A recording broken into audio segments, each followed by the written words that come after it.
আসসালামু আলাইকুম রহমতুল্লাহি ওবরাকাতুহু।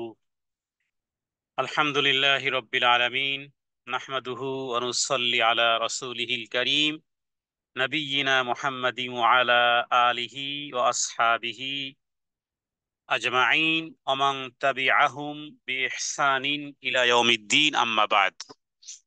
শুরু হচ্ছে শব্দে শব্দে দর্সে কোরআন। আল্লাহ জাল্লা জালালুহু আম্মা নাওয়ালুহু তার অসীম কৃপায় আমরা উপনীত হতে পেরেছি আজকের পার্ট নম্বর 46। শব্দে শব্দে কোরআন শিক্ষার এই 46তম পর্বে আমরা সূরাতুল আলা 87 নম্বর সূরার শেষ অংশ তেলাওয়াত করব, শব্দে শব্দের অর্থ জানব এবং হাদিসে বর্ণিত আল্লাহ তাআলার এই কালামুল্লাহ কালিমাতুল্লাহি আল উলিয়ার ব্যাখ্যা রাসূলুল্লাহ সাল্লাল্লাহু আলাইহি ওয়াসাল্লাম দুনিয়ার জীবদ্দশায় জগৎবাসীর জন্য তিনি কি বলেছেন সে সম্পর্কে কিছুটা জানার চেষ্টা করব। আল্লাহ তাআলা যেন এই অংশগ্রহণ, যারাই যে যেখান থেকে অংশগ্রহণ করেছে বা পরবর্তীতে শুনবে, আল্লাহ তাআলা যেন আমাদের সবাইকে কোরআনুল কারীমের তালিবুল ইলম, ঐশী জ্ঞানের অন্বেষণকারী, সত্য জ্ঞান অন্বেষণকারী হিসেবে আল্লাহ তাআলা যেন কবুল করেন, যারা ইলমে দ্বীন অর্জন করার চেষ্টায় পথ চলে। ফেরেশতারা তাদের নূরের পরগুলো বিছিয়ে দেন। গোটা মাখলুকাত, নবীজি বলেছেন, গর্তের পিপীলিকা, সমুদ্রের মাছ সমূহ ওই ব্যক্তির জন্য দোয়া করে। আর নবীজি বলেছেন, সাহহালাল্লাহু লাহু তরিকান ইলাল জান্নাহ, জান্নাতের রাস্তা তার জন্য আল্লাহ সহজ করে দেন। আমরা শুধুমাত্র সেই পারলৌকিক জীবনের সেই জায়গার সেই ফজিলত গ্রহণ করার জন্য রবের কাছে হেদায়াত, মাগফিরাত, রহমত, আল্লাহর সন্তুষ্টি অর্জন, দুনিয়ার বিদায়ের পালার পরে, দুনিয়ার জীবনের শেষ সালামের পরে যে দিনটি শুরু হবে, যেই দিন শুরু হবে শেষ হবে না, সেই দিনটি যেন হয় আমার জীবনের সবচেয়ে, আমার জন্মের সার্থকতার দিন। কারণ আমার জন্ম হয়েছে যেই উদ্দেশ্যে, সেই জন্মের সার্থকতা পেয়েছে আমার মৃত্যুর মাধ্যমে। কারণ আমি রবের সন্তুষ্টি অর্জন করার পরে আমি রবের সাক্ষাতের জন্য মৃত্যু নামক একটা করিডোর, মৃত্যু নামক একটা লেয়ার, মৃত্যু নামক একটা অধ্যায় পার হওয়ার পরেই আমার রবের সাক্ষাৎ হবে। সেই দিনটি যেন হয় আমার জীবনের সবচেয়ে সৌভাগ্যের দিন, সবচেয়ে দুর্ভাগ্যের দিন যেন না হয়। কারণ নবীজি বলেছেন, হয় কবরটা জান্নাতের টুকরা, না হয় জাহান্নামের টুকরা, হয় হবে হুফরুম হুফারুম মিনান নার, অথবা হবে রাউযাহ, হ্যাঁ, হয় হবে গর্ত, জাহান্নামের গর্ত সমূহের মধ্যে অন্যতম, অথবা হবে রাউযাহ, রাউযাতুম মিন রিয়াদিল জান্নাহ, জান্নাতের বাগান সমূহের মধ্য থেকে একটি বাগান। রবের কাছে চাই জান্নাতুল ফেরদাউস, রবের কাছে চাই জাহান্নাম থেকে পরিত্রাণ, রবের কাছে জান্নাতুল ফেরদাউস চাই। যে জন্য রাসূলুল্লাহ সাল্লাল্লাহু আলাইহি ওয়াসাল্লাম বলেছেন, জান্নাত চাইলে রবের কাছে জান্নাতুল ফেরদাউস চাও। জান্নাতে শত শত স্তর আছে, প্রত্যেক স্তরের মধ্যে পরস্পরের মধ্যে এক স্তর থেকে আর এক স্তরের দূরত্ব, নবীজি বলেছেন, এই পৃথিবীর আকাশ আর এই জমিনের মধ্যে যতখানি দূরত্ব, স্তর বাই স্তর, লেয়ার বাই লেয়ার, ফজিলত বাই ফজিলত, কত দূরত্ব আসমান আর জমিনের। জান্নাতের সর্বোচ্চ স্তর, জান্নাতের নাম হলো ফিরদাউস। যেই জান্নাত থেকে সমস্ত জান্নাতের ঝর্ণা সমূহের উৎপত্তি স্থল, বা যে ঝর্ণাগুলো প্রবাহিত হয় সেটার উৎপত্তি স্থল হলো জান্নাতুল ফেরদাউস। প্রত্যেক মুমিনের জানা উচিত সেখানে কি সুযোগ সুবিধা আছে, কিছু জানা উচিত, হাদিস থেকে কিছু জানা উচিত, তাহলে আগ্রহ জন্মাবে। সাথে সাথে জাহান্নামের বিষয়গুলো জানা উচিত, সেখানে কি কি সেখানে কি কি সুযোগ সুবিধা আছে, নাকি হ্যাঁ কি অসুবিধা সেখানে আছে। জান্নাতুল ফেরদাউস আল্লাহর আরশের উপর। জান্নাতে শত শত স্তর আছে, প্রত্যেক স্তরের দূরত্ব আসমান আর জমিন। সর্বোচ্চ স্থান হলো জান্নাতুল ফেরদাউস, যেখানে 4টি ঝর্ণা প্রবাহিত হয়েছে এবং এর উপরে রয়েছে আরশুর রহমান। উবাদা উবাদা বিন সামিত রাদিয়াল্লাহু তাআলা আনহু তিনি বলেছেন, মা বাইনা কুল্লি দারজাইতিনি কামা বাইনাস সামাই ওয়াল আরদ।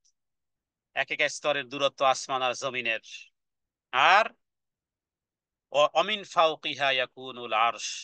আর জান্নাত হলো মানে আরশ, তোমরা আল্লাহ তাআলার নিকটে জান্নাত, জান্নাতুল ফেরদাউস হলো আরশের, ফেরদাউস হলো, ফেরদাউসের উপরে হলো আল্লাহর আরশ।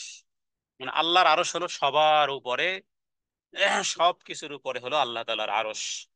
তার নিচে যেটা সেটাই হলো জান্নাতুল ফেরদাউস। তার মানে অন্য হাদিসে এক্সপ্লেইনটা এভাবে এসেছে, ওয়াসাকফুহা, ওয়াসাকফুহা, সাকফ মানে ছাদ, সাকফুন মানে হলো ছাদ, ওয়াসাকফুহা জান্নাতুল ফেরদাউসের ছাদ কি, ছাদ কি দিয়ে বানানো, ওয়াসাকফুহা আরশুর রহমান, ওয়াসাকফুহা আরশুর রহমান। যেই রব আমাকে বানিয়েছেন, হ্যাঁ, সেই রবের সর্বোচ্চ জান্নাতুল ফেরদাউস, যার ছাদ হলো আমার প্রভুর আরশ। জান্নাতুল ফেরদাউসের ছাদ কি দিয়ে, আরশুর রহমান, আল্লাহ তাআলার আরশ। ফেরদাউসের উপরই হলো আল্লাহ তাআলার আরশ। দুনিয়ার জীবদ্দশায় এই যে দুঃখ কষ্ট, হ্যাঁ, হতাশা ব্যঞ্জনা, দুঃখ দুর্দশা, কত কিছু, রবের জন্য যে সাহমাবে, যে সহ্য করবে, ধৈর্য ধারণ করবে, ওর স্থান, ওর স্থান ওখানে, ওর স্থান ওখানে। আমরা তেলাওয়াত করেছি সূরা আলার 9 নম্বর আয়াত থেকে, আজকের সেই তেলাওয়াতের সাথে সম্পর্কিত। দেখুন আল্লাহ তাআলা কি বলেছেন, আউযু বিল্লাহি মিনাশ শাইতানির রাজীম।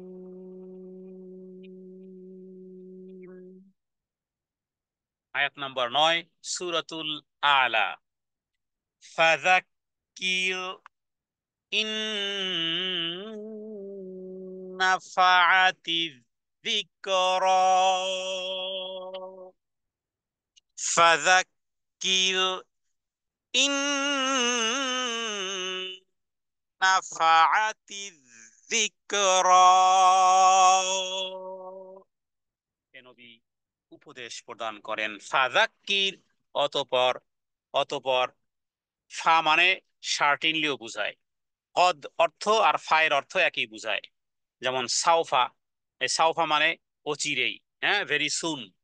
ফাযাক্কির ভেরি সুন, কদ ভেরি সুন, খুব তাড়াতাড়ি। তাহলে উপদেশ, কারণ হতে পারে একটা উপদেশ, একটা কথা কোনো ব্যক্তির জীবন পরিবর্তন হয়ে যেতে পারে। পৃথিবীর বহু দেশের বহু বিধর্মীরা যখন ইসলাম ধর্ম গ্রহণ করে, তখন তারা কমপ্লেইন করে যে আপনারা আপনারা দ্বীনের এই দাওয়াত নিয়ে আমাদের কাছে পূর্বে কেন আসেননি? কারণ আমাদের পিতামহ, আমাদের বাপ দাদা অনেকেই ওইভাবেই দুনিয়া থেকে চলে গেছে। তখন কি বলবেন? তখন আপনি আমি কি বলবো? এই কারণে এটি একটি সঠিক কথা, যদিও অপছন্দনীয়। আমরা যে যেখানে আসি সেখানেই দাঈল আল্লাহর কাজ আপনাকে করতে হবে। দিন শিখতেছেন, এটা একটা সুন্দর পার্ট। আর একটা পার্ট হলো আপনাকে দিনের দায়ী হতে হবে। প্রত্যেক ব্যক্তি দিনের দায়ী হতে হবে। এই দায়িত্ব কে দিয়েছেন? মুহাম্মদ সাল্লাল্লাহু আলাইহি সাল্লাম বিদায় হজের ভাষণে, আরাফাতের ময়দানে নবীজি এই দায়িত্ব দিয়েছেন। প্রত্যেক ব্যক্তিকে এই দায়িত্ব দিয়েছেন।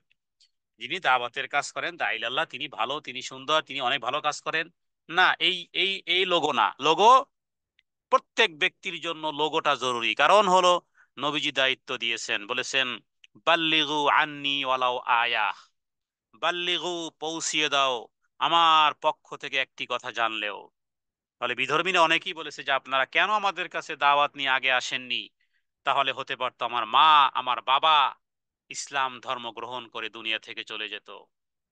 বিধর্মীরা যদি এই শিকায়েত করে, তো সেই তার প্রতি উত্তরে আপনার আমার কোনো প্রতি উত্তর জানা আছে কিনা? ফাজাক কি, খুব তাড়াতাড়ি উপদেশ দাও। হ্যাঁ, কোন একজন ব্যক্তি, কথার কথা, দুই বন্ধু ড্রাইভ করতেছে, সামনে আছে রাডার। হ্যাঁ, রাডারে ফ্ল্যাশ করলে পৃথিবীর বিভিন্ন দেশে অনেক বড় ধরনের জরিমানা করতে হয়। কিন্তু এত এত ছলা পরামর্শ করলো, এত আন্তরিকতার গল্প, গল্প করলো, কিন্তু এতটুকু বললো না যে সামনে কিন্তু হাইডেন রাডার আছে। তাহলে পরবর্তীকালে শেখায়ত সে করবে কিনা যে কেন তুমি বললে না? একই বিষয়, জান্নাত আর জাহান্নামের ফায়সালা। শুধুমাত্র যদি এই এতটুকু এতটুকু বিশ্বাস কোনো ব্যক্তি নিয়ে যেতে পারে, লা ইলাহা ইল্লাল্লাহ মুহাম্মাদুর রাসূলুল্লাহ, এতটুকু এতটুকু জ্ঞান, এতটুকু কনসেপ্ট যদি হৃদয়ে পোষণ করে কেউ দুনিয়া থেকে ত্যাগ করতে পারে, কোনো একদিন, কোনো একদিন, কোনো একদিন, কোনো একদিন, কোনো একদিন, কোনো একদিন মুক্তির বার্তা নিয়ে আসবে। রুবামা ইয়াওয়াদ্দুল্লাযীনা কাফারু লাও কানু মুসলিমিন, সূরা হিজরের 14 নম্বর পারার প্রথম আয়াত। হ্যাঁ, 14 নম্বর পারার প্রথম যে আয়াতটি সেটি হলো এইটা, রুবামা, রুবামা ইয়াওয়াদ্দুল্লাযীনা কাফারু লাও কানু মুসলিমিন। হায়, যদি মুসলমান হতাম। কারণ জুহাইনা নামক এক ব্যক্তি সবার শেষে জাহান্নাম থেকে বের হবে। প্রথমে বলবে যে তুই মুসলমান হয়ে কি লাভ, তুইও যেখানে আমরাও সেখানে। এরপরে কোনো একদিন দৃশ্য পাল্টে যাবে, আল্লাহর রহমত জোশ মারবে। কারণ যেহেতু কালিমা ছিল তার, ওই যে কাফেরা বলবে যে তুই তো নামে মুসলমান ছিলি সারা দুনিয়া, হ্যাঁ, যার কারণে তুই শাস্তি, তুই আমাদের সাথে একই শাস্তি, একই জেলে বন্দি আছিস, তো লাভ কি তুই মুসলমান হয়ে? আল্লাহর রহমত জোশ মারবে। আল্লাহ তাআলা এই সর্বশেষ জুহাইনাকে জাহান্নাম থেকে বের করবেন। তখন কাফেররা বলবে হায়, রুবামা ইয়াওয়াদ্দুল্লাযীনা কাফারু, কাফেররা সেদিন বলবে হায়, লাউ কানু মুসলিমিন, যদি মুসলমান হয়ে মারা যেতাম অন্তত পক্ষে এই আজকের এই জুহাইনার পিছনে হয়তো আমাদের সিরিয়ালটাও আসতো। বড় কঠিন জায়গা দুনিয়া, বড় কঠিন জায়গা। কে সৌভাগ্যশালী আর কে দুর্ভাগ্যশালী, কপালে যদি লেখা থাকতো, তাহলে সৌভাগ্যশালীদের গোশতের টুকরা মানুষ ভালোবাসায় চুম্বন করত। আর দুর্ভাগ্যশালীর কপালে যদি দুর্ভাগ্য লেখা থাকতো, মানুষ থুতু নিক্ষেপ মানুষ থুতু নিক্ষেপ করত, যে তার জন্য এটাই, হ্যাঁ, মানে থুতু নিক্ষেপ করতো তার কপালে। কিন্তু কিন্তু বিষয় হলো যে সৌভাগ্যশালীকে আর কপাল পোড়াকে ইত্যাদি কপালে লেখা থাকে না, চলতেছে উভয়ে সমান তালে। ফাযাক্কির ইন নাফাআতি যিকরা, হে নবী উপদেশ প্রদান করেন। এই উপদেশ ব্যাপক অর্থ। হ্যাঁ, একজন ব্যক্তি নন মুসলিম, তার জন্য উপদেশ কি? তার জন্য যে শুধুমাত্র একটা কথার মধ্যে আসো। কোরআন কারীমে আল্লাহ বলেছেন না, ইহুদি খ্রিস্টান সবাইকে বলেছেন কুল ইয়া আহলাল কিতাব, হে আহলে কিতাব, মানে যত ধর্ম গ্রন্থ অনুসারীরা আসো, সবাইকে আল্লাহ বলেছেন ইয়া আহলাল কিতাব তাআলাও, আসো আসো আসো আসো, কালিমাতিন সাওয়াইম বাইনানা ওয়া বাইনাকুম, একটা কথার মধ্যে আমরা এক মঞ্চে উপস্থিত হই, একটা কথার দিকে আসি। সেটা কি? বাইনানা ওয়া বাইনাকুম আল্লা না'বুদা ইল্লাল্লাহ ওয়া লা নুশরিকা বিহি শাইয়ান, আমরা আল্লাহর ইবাদত করব, তার সাথে কোনো শরীক করব না। একটা মঞ্চে, একটা ক্যাটাগরিতে, একটা লেয়ারে, হ্যাঁ, একটা মননে আসো, যে আমরা আল্লাহর ইবাদত করব সবাই মিলে, তার সাথে কাউকে শরীক করব না। তাআলাও, আসো সবাই মিলে আসো। তাহলে একজন ব্যক্তির বড় উপদেশ কি? একজন নন মুসলিমের জন্য বড় উপদেশ যে একত্ববাদে বিশ্বাস করো, এবং প্রফেট মুহাম্মদ সাল্লাল্লাহু আলাইহি সাল্লামকে, এই মেসেঞ্জারকে দুনিয়াতে পাঠানো হয়েছিল বিশ্ব মানবতার মুক্তির কল্যাণে। বাস এই দুই জিনিস স্বীকার করো, বলো আশহাদু আল্লা ইলাহা ইল্লাল্লাহ ওয়া আশহাদু আন্না মুহাম্মাদান আবদুহু ওয়া রাসূলুহু। এটার বিনিময় জান্নাত, এটার বিনিময় মিলবে জান্নাত। এটা হলো তার জন্য বড় উপদেশ। এরপরে যারা আর একটু অগ্রসর হয়েছে, হ্যাঁ, যিনি ঈমান এনেছেন, হয়তো জন্মসূত্রে ঈমানদার, তাকে বলতে হবে তোমার জন্য এবার অবধারিত 5 টাইমস প্র্যাকটিসিং করতে হবে সালাত, সালাত। তার জন্য ফাদাক্কির হলো এটা। ফাদাক্কির ইন নাফাআতি যিকরা, কাজী হে নবী আপনি উপদেশ প্রদান করেন। উপদেশ, হ্যাঁ, স্মরণ করিয়ে দিলে অনেক সময় কাজে লাগে, সেখানে স্মরণ করিয়ে দেন। তাহলে এর দ্বারা জ্ঞান, আদব কায়দা থেকে শুরু করে রাসূলুল্লাহ সাল্লাল্লাহু আলাইহি ওয়াসাল্লামের উপরে যা কিছু অবতীর্ণ হয়েছে সেগুলো জানিয়ে দেন। হতে পারে উপকার, অথবা গ্রহণ করবে।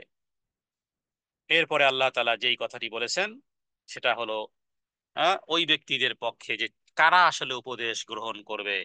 সায়াযাক্কারু, এখানে ওই যে সিনের অর্থ বললাম কদ, সার্টেনলি, খুব তাড়াতাড়ি, খুব শীঘ্রই। খুব শীঘ্রই সিনের অর্থই খুব শীঘ্রই। আর ইয়াজ্জাক্কারু অর্থ হলো যে স্মরণ করবে বা উপদেশ গ্রহণ করবে কে?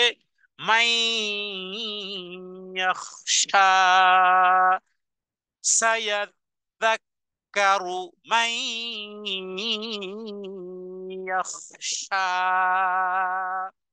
সায়াযাক্কারু, আশা করা যায় যে খুব শীঘ্রই তারা উপদেশ গ্রহণ করবে। ওই ব্যক্তি, মান মানে ওই ব্যক্তি, ইয়াখশা, যে তার প্রভুকে ভয় করে।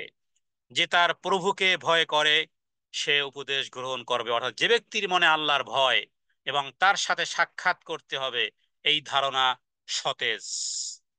হ্যাঁ, এই ধারণা সতেজ, সে কিন্তু গভীর মনোযোগ সহকারে আপনার উপদেশ মনোযোগ সহকারে গ্রহণ করবে।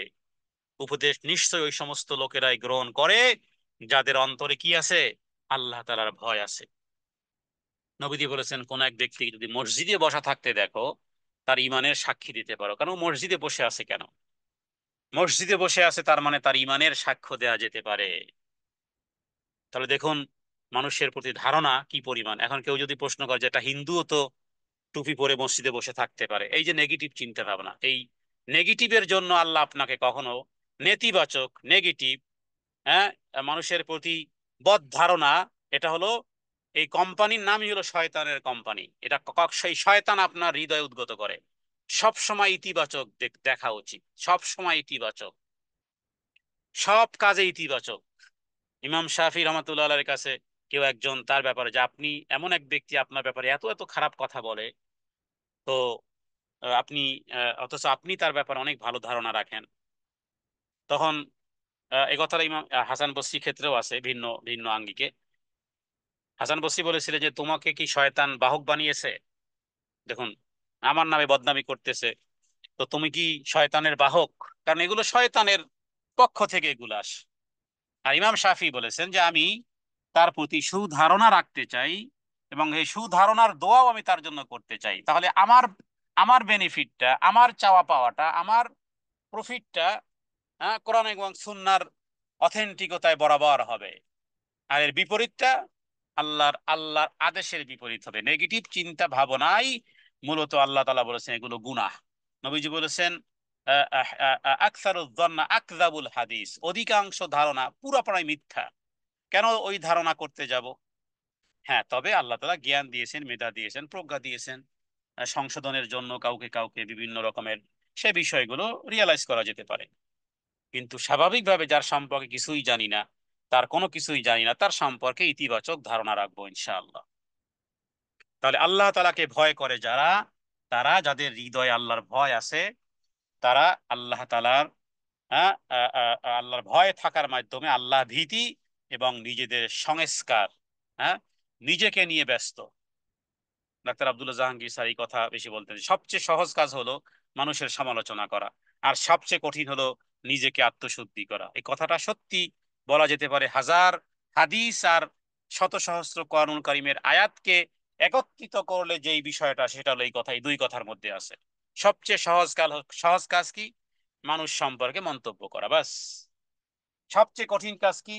নিজেকে আত্মশুদ্ধি অর্জন করা। আত্মশুদ্ধি অর্জন এমনি হয় না, রবের প্রতি ভয় অনেক গভীর প্রয়োজন হয়। তাহলে সায়াযাক্কারু মান ইয়াখশা, যে ব্যক্তির মনে আল্লাহর ভয় এবং তার সাথে সাক্ষাৎ করতে হবে, সাক্ষাতের বিষয়টা, যে আজকের মরে গেলে কালকের আমার রবের সামনে সাক্ষাৎ করতে হবে।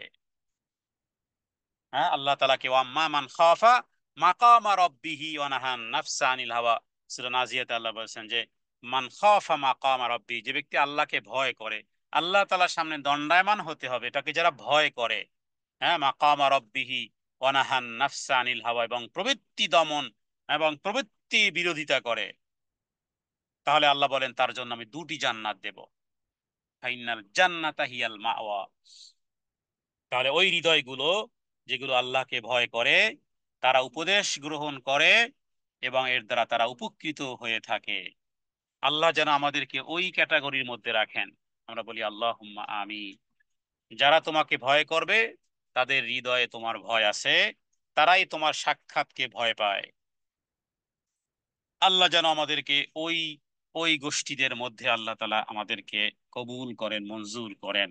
এরপরে 11 নম্বর আয়াতে যাদের কথা বলা হচ্ছে, আগেই পানাহ চাচ্ছি রবের কাছে। 11 নম্বর আয়াতে যাদের কথা বলা হয়েছে, 12 নম্বর আয়াতে যাদের কথা বলা হয়েছে, হে আল্লাহ, তাদের থেকে পরিত্রাণ চাই, পানাহ চাই, কারণ তারা হলো হতভাগা। এবার হতভাগা কারা আল্লাহ বলেন,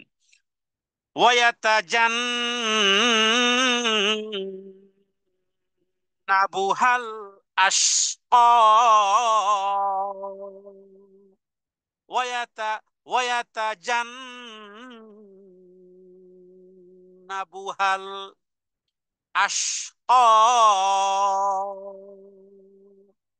ও মানে এবং ইয়াতাজান্নাবুহা কারা, যারা এড়িয়ে যায়। এড়িয়ে যায় কারা? আল আশকা, যারা নিতান্তই হতভাগা। উপেক্ষা কারা করে? যারা হতভাগা। ধর্মের উপদেশ যারা গ্রহণ করে না কারা, তারা তারা হলো হতভাগা।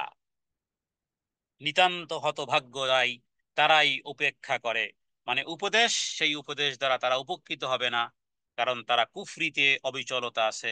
আল্লাহ তাআলার অবাধ্যচারণে তারা দিন আর রাত তারা সেখানে ডুবে আছে।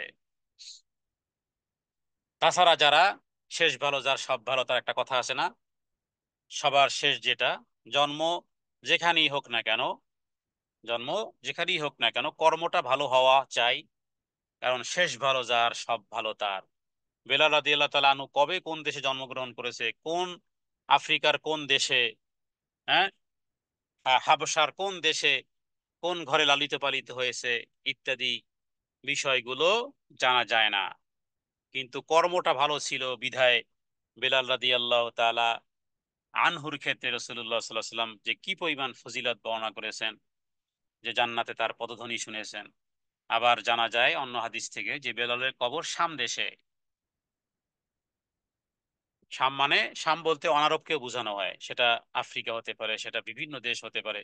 যেভাবে করে সাহাবায়ে কেরামের কবর বিভিন্ন দেশে আছে। সাজাচিস্তান, যেটাকে আমরা আফগানিস্তান বলি, এটার পূর্বের নাম হলো সাজাচিস্তান, এখানে বহু সাহাবীদের কবর।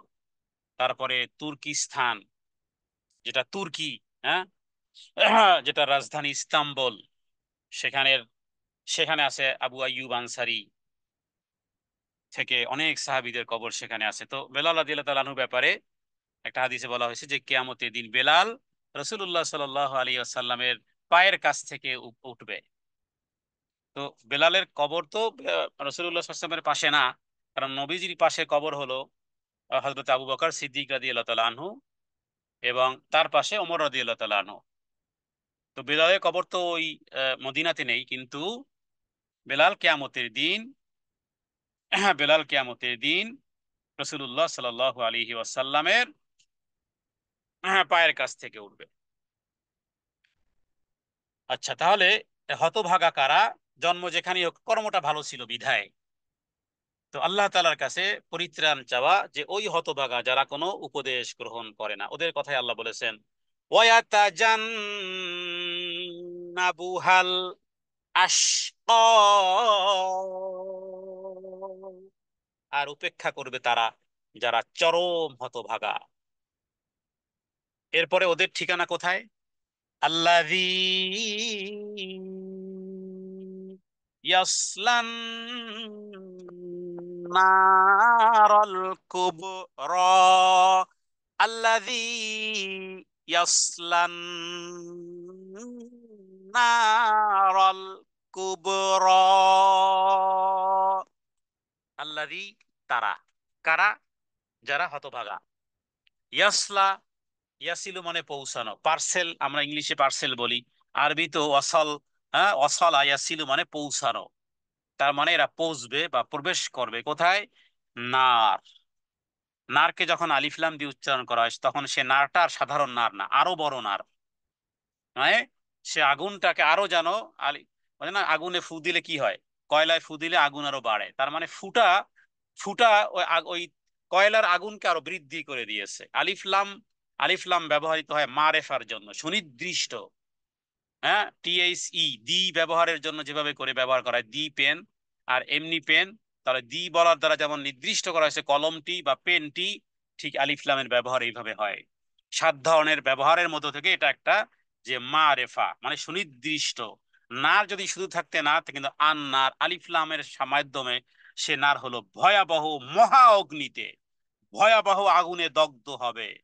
এর সাথে এসে গেছে আরো কুবরা। আল কুবরা মানে কি? কাবির মানে বলা হয় বড়, সাগীর মানে ছোট। তাহলে কুবরার বহু বচন, কাবীরের বহু বচন হলো কুবরা। তাহলে এবার বুঝুন যে আল্লাহ তাআলা জাহান নামে যেই শাস্তিগুলো রেখেছেন, সেই জাহান নামের শাস্তির মধ্যে সবচেয়ে দগ্ধময় এক মহা অগ্নিতে তারা প্রবেশ করবে, সেটাই হলো আল কুবরা। আল্লাযী ইয়াসলান নারাল কুবরা, আল্লাযী ইয়াসলান নারাল নারাল কুবরা। কুবরা মানে অনেক বড় ভয়াবহতা। সে ভয়াবহ আগুনে প্রবেশ করবে, সে ভয়াবহ আগুনে দগ্ধ হবে। তার মানে যে ব্যক্তি জাহান নামের সেই মহা অগ্নিতে প্রবেশ করবে, সে সেই আগুনের তেজস্বিয়তা তেজস্বিয়তা এমন ভাবে আস্বাদন করবে যে তার সদা সর্বদা সে এক মহা কষ্টের মধ্যে অতিবাহিত করবে। এ হলো সেই নার আল কুবরা। জাহান্নামের যখন বিষয়গুলো আসে, তখন আল্লাহ তাআলার কাছে পানাহ চাইতে হয়, বলতে হয় আল্লাহুম্মা কিনি আযাবান নার। কারণ ভয় করার একটা বিষয়কে যদি কেউ ভয় না করে, তার মানে তার ব্রেন বুদ্ধি, জ্ঞান বুদ্ধি কিচ্ছু নেই। চাওয়ার মতন জিনিসকে যদি কেউ না চায়, তাহলে তার মতন বেয়াকল আর কেউ নেই। চাওয়ার মতন জিনিস চাইতে হয়। পরিত্রাণের বিষয়গুলো আল্লাহ তাআলার কাছে পরিত্রাণ চাইতে হয়। আল্লাহ তাআলা জান্নাতকে, জান্নাত বলে যে হে প্রভু, যে আমাকে চায় তাকে আপনি আমার মধ্যে আনেন। জাহান্নাম বলে হে প্রভু, যে আমার থেকে পরিত্রাণ চায় তাকে আপনি আমার কাছ থেকে পরিত্রাণ দেন। অতএব দিনে আর রাতে আল্লাহ তাআলার কাছে এই জান্নাত আর জাহান্নাম, জান্নাত চাওয়া উচিত। বলা উচিত, বাংলাতেই বলতে পারি, হে প্রভু জান্নাতের অধিবাসী বানাও। আর সেই সাথে সাথে সর্বশ্রেষ্ঠ যে দোয়াটা কাবা ঘরের এট দা টপে, হ্যাঁ, হজরে আসওয়াদ এবং রুকনে ইয়ামানির উপরে যেই দোয়াটা লেখা আছে, সেখানেও লেখা আছে ওয়াকিনা আযাবান নার। তার মানে রব্বানা আতিনা ফিদ দুনিয়া হাসানা ওয়া ফিল আখিরাতি হাসানা ওয়াকিনা আযাবান নার। দেখুন দোয়াগুলো এমন যেন একটা ব্রিজের মতন, মানে এপারে এপারে এক অংশ, ওপারে আর এক অংশ, এপারে এক ল্যান্ড, ওপারে আর এক ল্যান্ড। দুই ল্যান্ডে তোমাকে যেতেই হবে। যখন হয়েছে দুনিয়াতে জন্ম হয়েছে, তো তো তোমাকে এই সাঁকোর মাধ্যমে ওপারে যেতেই হবে। ওপারে এবার তোমার ওই জায়গাটা কি ভালো হবে না খারাপ হবে? দেখুন, প্রথম চাওয়া হলো রব্বানা আতিনা ফিদ দুনিয়া হাসানা, হে আল্লাহ দুনিয়ার যাবতীয় কল্যাণ, পরকালে যাবতীয় কল্যাণ। এরপরে আবার সূত্র দেওয়া হলো ওয়াকিনা আযাবান নার, মানে হে প্রভু আপনি আমাকে মুক্তি দেন জাহান্নামের আগুন থেকে। তার মানে দোয়াটা এমন যে দুনিয়া থেকে শুরু, একেবারে জাহান্নামের উপর দিয়েও যদি সেই ব্রিজটা যায়, যেন সেই ব্রিজ ভেঙ্গে যেন আমি জাহান্নামে না পৌঁছি, বরং এটার বিপরীতটা জান্নাতে গিয়ে যেন পৌঁছি। এজন্য এটা শ্রেষ্ঠ দোয়া, এটা পড়া সুন্নাত ওমরাকারীদের জন্য। তাহলে ওখানে দুনিয়ার যাবতীয় কল্যাণের সাথে কি বলা হয়েছে? ওয়াকিনা আযাবান নার। কোরআনুল কারীমে কিছু আয়াত আছে, দোয়া আছে, 25 জন নবীর দোয়া আপনারা জানেন। কখনো কি আপনারা এমন প্র্যাকটিস করেছেন যে যে রাসূলুল্লাহ সাল্লাল্লাহু আলাইহি সাল্লাম কিন্তু তার জীবনে এরকম প্র্যাকটিস ছিল, হাদিস থেকে আমরা চাই যে কোন কোন আয়াতকে সারা রাত পড়েছেন, কোন এক রাত্রে গভীর রাতে উঠে এই যে দোয়াটা, এটাকে বারবার রিপিট করেন, বারবার পড়েন, অনুধাবন, অর্থের মধ্যে ডুবে যান। রব্বানা, হে প্রভু, আতিনা প্রদান করেন, হ্যাঁ, দুনিয়ার জীবনের সৌন্দর্য, যাবতীয় মঙ্গল আর কল্যাণ, অফিল আখিরাতি হাসানা। এরপরে ওয়াকিনা আযাবান নার পর্যন্ত পৌঁছলে তো আপনার চোখের পানি ধরে রাখার কথা নয়। ওয়াকিনা, মুক্তি দাও আযাবান নার। কি পরিমাণ জান্নাত আর জাহান্নাম পরকালকে আপনার আয়নার মতন সামনে, পরকালটা আপনার চোখের সামনে আয়নার মতন। অকিনা আযাবান নার, অকিনা বলতে তো পারবেন যে হে প্রভু, দুনিয়ার জীবদ্দশায় জাহান্নাম থেকে মুক্তি চেয়েছিলাম। যখন যেই জিনিস আপনি চাইবেন, আল্লাহ তাআলা সেই যোগ্যতা আপনাকে দিবে। চাওয়াটাকে শর্ত বানিয়েছেন আল্লাহ তাআলা। কোরআনুল কারীমের আয়াত থেকেই বলতেছি, কোরআনুল কারীমের আয়াতেরই গবেষণা করলে এটাই পাওয়া যায় যে এটা একটা টার্ম অ্যান্ড কন্ডিশন আছে, একটা অ্যাপ্লাই আছে। অ্যাপ্লাই করো, চাও, পাবে। চাও, পাবে। লাইসাল ইনসান ইল্লা মা সা, মান জাদ্দা ফাওয়াজাদা। মান জাদ্দা, যে চেষ্টা করে, ফাওয়াজাদা, সে পায়। আল্লাহ তাআলা বলেছেন ওয়াল্লাযীনা জাহাদু ফিনা লানাহদিয়ান্নাহুম সুবুলানা, যে চেষ্টা করবে আমার পথে পরিচালিত হওয়ার। লানাহদিয়ান্নাহুম, অবশ্যই অবশ্যই, তিন অবশ্যই ওখানে আছে। লাম তাকিদ, নুন তাকিদ, এরপরে ইহতাদাইনা, আমি তাদেরকে হেদায়েত প্রদান করব, সুবুলানা, আমার রাস্তার দিকে, আমার রাস্তার দিকে। হ্যাঁ, মায়ের কাছে কিছু চাইলে মা দেয়, বাবার কাছে কিছু চাইলে দেয়। অনেক অনেক কঠিন কঠিন অনেক সময় বাচ্চারা অ্যাপ্লাই করলেও বাবা চিন্তা করে যে যে কষ্ট হোক তবুও দেব। কেন? তাহলে বাবার কাছে চাইলে যদি পাওয়া যায়, মায়ের কাছে চাইলে যদি পাওয়া যায়, যেই রব অপেক্ষায় থাকেন তার কাছে চাইলে তিনি দিবেন না? তিনি তো চান। আল্লাহ তাআলা কোরআন কারিমে নবীকে বলেছে, হে নবী, এ কোরআন আপনার উপর অবতীর্ণ করি না এই কারণে যে আপনাকে হতভাগা করে ফেলবে। তার মানে কোরআনের সাথে সম্পর্ক রাখাটাই হলো সৌভাগ্যের আলামত। তো এইভাবে রবের কাছে চান, অকিনা আযাবান নার। তারপর আদম আলাইহিস সালামের দোয়াটা পড়েন, রব্বানা যালামনা আনফুসানা, বারবার পড়বেন, 100 বার পড়বেন, 200 বার পড়বেন, চোখ দিয়ে পানি পড়তেই থাকবে। আদম আলাইহিস সালাম এই দোয়া পড়েছেন আর কেঁদেছেন, রব্বানা, হে প্রভু, যালামনা, আমি আমার নফসের উপরে জুলুম করেছি।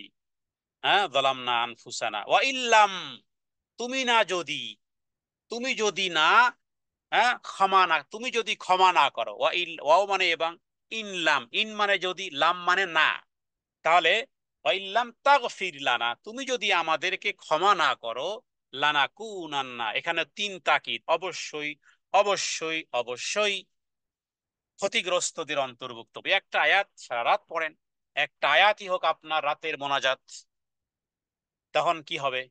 তখন একটা পাওয়ার হবে, পাওয়ার। রবের জন্য চোখের পানি বিসর্জন দিবে, আল্লাহ তাআলা কখনো সেই চোখের পানি জাহান্নামে একত্রিত করবেন না। তাহলে এগুলো থেকে বঞ্চিত কারা? ওই যে একটু আগে বলেছি, ওয়ায়াতা জান্নাবুহাল আশকা, কোথায় যাবে? আল্লাযী ইয়াসলান নারাল কুবরা, এরপরের আয়াত, সুম্মা লা ইয়ামুতু ফিহা ওয়ালা ইয়াহইয়া, সুম্মা, টান নেই, লা,